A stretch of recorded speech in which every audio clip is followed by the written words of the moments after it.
Let's talk about what an ideal diet does look like. What should pet parents be looking for in their pets' diets? What nutrients do pets need? What kinds of, vitamins, how should they be supplementing? Like what are some of the things that you recommend or that you look for your own pets when you're thinking about nutrition and diet? Yeah, no, that's a great question. So, dogs and cats, but with dogs, they're monogastrics. Their GI tract is classified as a monogastric, meaning they just have one stomach and a relatively simple GI tract. I say relative because as a veterinarian, we talk about certain herbivores with like horses or guinea pigs or cattle then have much more complicated GI tracts based on their diets, which are very, very different. So relatively simple GI tract monogastrics, and they just need well-balanced nutrition. They need pretty much all the same vitamins and minerals we do in their diet on a regular basis, and a good, healthy breakdown of our macronutrients, which are proteins, carbohydrates, and fats.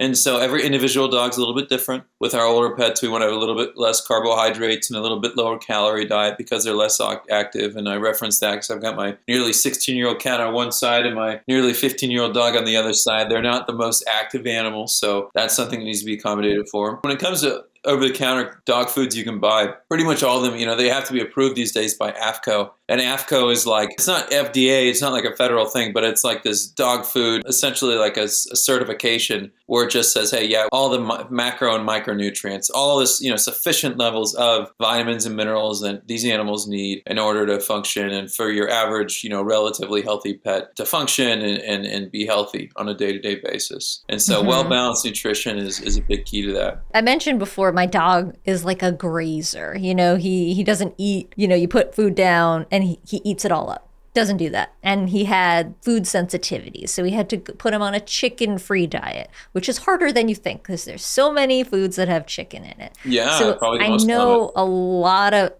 a lot of pet parents have animals that have certain sensitivities. How do you deal with those? Like what would your advice be for people in those kinds of unique situations where either they have a food sensitivity or their eating habits are a little bit different than the typical pet? Right. And it seems like you can categorize dogs like that. They're either these grazers like what you described, or they're like Henry, who is extremely food motivated. He's so food motivated, I don't even have to put a pill in a pill pocket. He just thinks anything that I hand him that could be edible, he houses it down without even thinking about it. It's hilarious, and very helpful in terms of giving medication, but also he's just hungry, constantly. So it's like there's pros and cons to both those kinds of eating styles or eating habits, if you will. Yeah, so with food sensitivities, a lot of dogs do have them too. Certain foods just don't agree with their GI tract, and we do see like the chronic soft stool, for example. That's one of the most common clinical signs I see with food sensitivities. And it's not necessarily a food allergy, that's kind of different, which is also a big thing. And chicken is the number one most common food allergy in dogs. And that's different. That's a veterinary prescription diet or a very specific homemade diet required for that. And that manifests more in skin, and they've got, itchy skin and whatnot, but that's a whole other discussion. But for food sensitivities, yeah, we want to find a diet, something that,